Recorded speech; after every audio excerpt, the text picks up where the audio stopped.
Congress senior నేత వెంకటస్వామి కుమారుడు గడ్డం వివేక్ గతంలో ఎంపీగా పనిచేశారు, ఎమ్మెల్యేగా పనిచేశారు. ఆయన అదేవిధంగా వ్యాపారవేత్తకు గాను తనకంటూ ప్రత్యేకమైనటువంటి స్థానాన్ని ఏర్పాటు చేసుకున్నారు.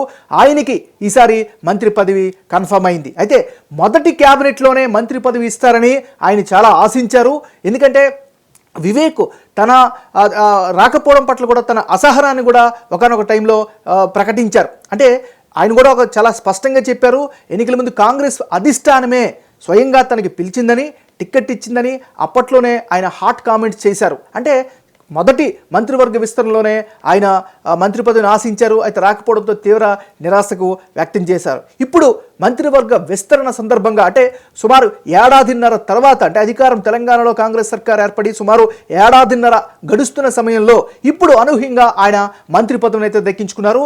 అయితే ఈయన గురించి ఒకసారి మనం డీటెయిల్స్లోకి వెళ్తే కుటుంబ పరంగా ఈయన గతంలో ఈయన సోదరుడు కూడా మంత్రి పదవిగా చేశారు.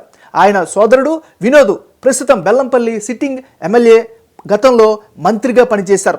దాంతోపాటు ఇదివరకు వీళ్ళ తండ్రి అదేవిధంగా ఇద్దరు కుమారులు కూడా రాజకీయాల్లో రాణిస్తూ ఉన్నారు.